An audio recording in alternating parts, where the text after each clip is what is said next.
to our churches and everything. Well, here it is. Just as Jesus went to the cross and died, I mean, this principle applies to us, you see.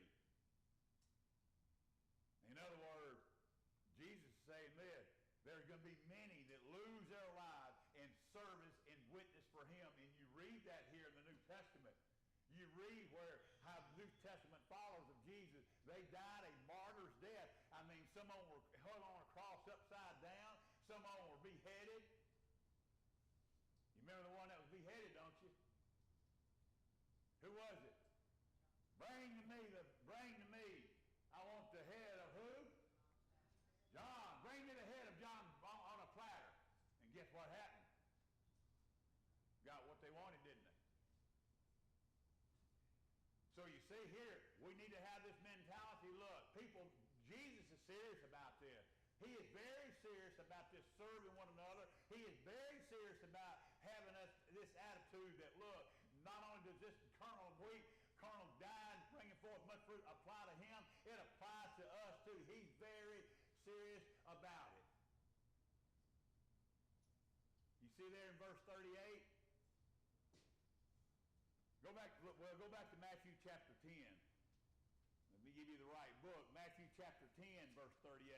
And here's another good explanation of this. Here's another good example of this. In Matthew chapter 10, verse 38. And he who does not take up his cross, and he who does not take up his cross and follow me is not worthy of me. Matthew 10, verse 38. Now, see, it's the same thing. Now, in verse 38 here, let me read it again. He who does not take up his cross and follow me. Now, this is the first mention of the word cross to his disciples. Now, what would that word cross mean to the disciples of Jesus? What would it mean? This is the first time he mentioned it to them. So, what would they consider that to be? What would they acquaint that with? Well, they would do this. They would think the cross is a picture of a very violent, degrading death, you see. I mean, they hear cross, that's what they think about. A very violent, degrading death. And Jesus says, listen, if you're going to live for me, if you're going to follow me, you better get ready. You better get ready because, look, you may die, and you may die a violent, degrading death. Who knows?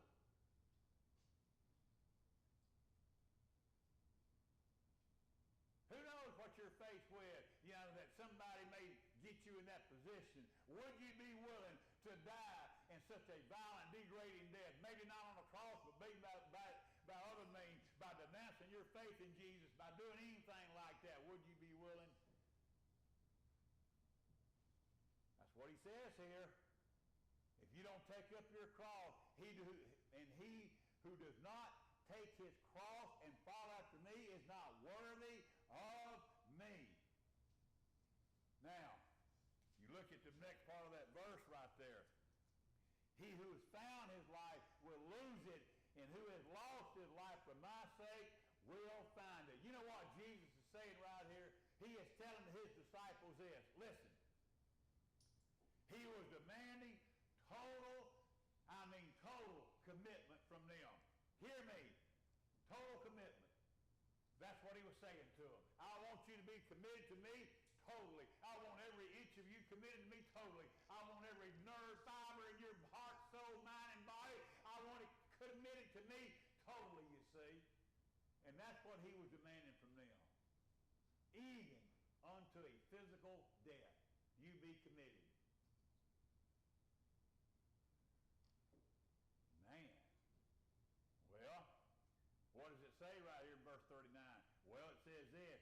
He who has found his life will lose it. He who has lost his life for my sake will find it. In other words, total commitment to Jesus Christ will result in what?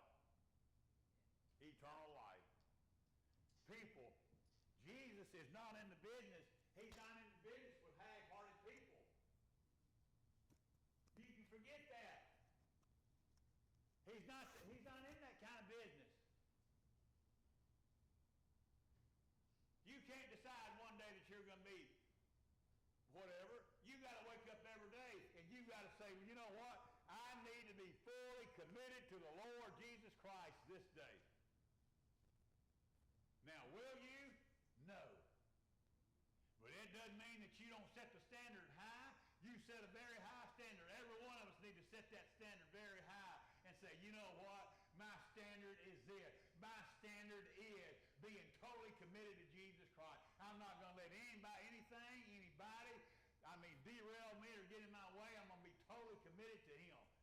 That's what he's saying in the passage. Take your cross up and follow me. Take it up and follow me. Now, are you hearing me? Look, cell phones are going off. You hearing cell phone? Hear me.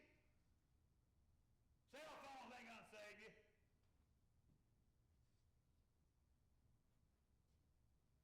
What's going to save you is the Lord Jesus Christ, you see.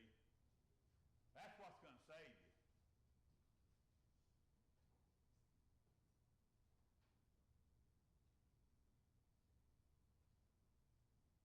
And I pray, Lord Jesus, I pray that we'll begin to practice this serving one another, this being a good steward of our, just serving one another, meeting somebody's needs, doing something for somebody else.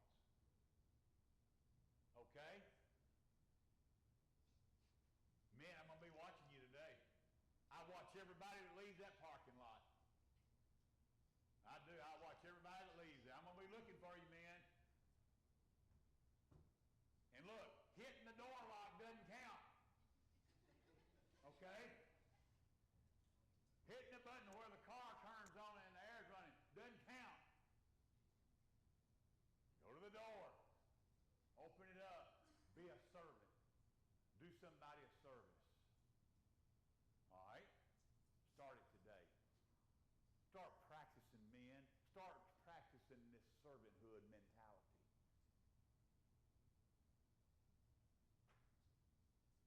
What can I get you, honey? What can I do for you? What can I get you? What can I do? Start practicing it. I'm going to tell you, look, you know what happened? Look, and I said it a while ago, we honor the Lord Jesus Christ, but I'm going to tell you what, you know who's going to feel better, don't you? It's going to be the one that's doing the serving. You're going to feel so energized. You're going to be spiritually refreshed. The moment you meet somebody else's need, I promise you, you're going to feel a spiritual high. The moment you do it. The moment you meet somebody's need. The moment you go out of your way, out of your comfort zone, and do a little something for somebody else. That's what's going to happen. You'll feel the difference, I promise you. Now, if you don't want to feel any different, just keep on being self-serving. Just keep on with that same inward selfish attitude. You can just keep being like that. But if you want to feel changed, if you want to feel refreshed, if you want to feel revived, go serve somebody. Start today. Serve one another. Start it today. I see all these women's heads going up and down, agreeing with me, agreeing. Find somebody now. Let me end on this note. It's just not about spouses. It's about everybody. It's about meeting somebody's need. I'm just using that as a starting point. But just start doing it for everybody in your workplace, everywhere you can imagine. Just start doing it. Just start doing it. Okay? Now, in the book of Ephesians, there's a very important passage in there. It says, wives, I don't know why I'm on this wife-husband stuff today, but I am. It says, wives, be submissive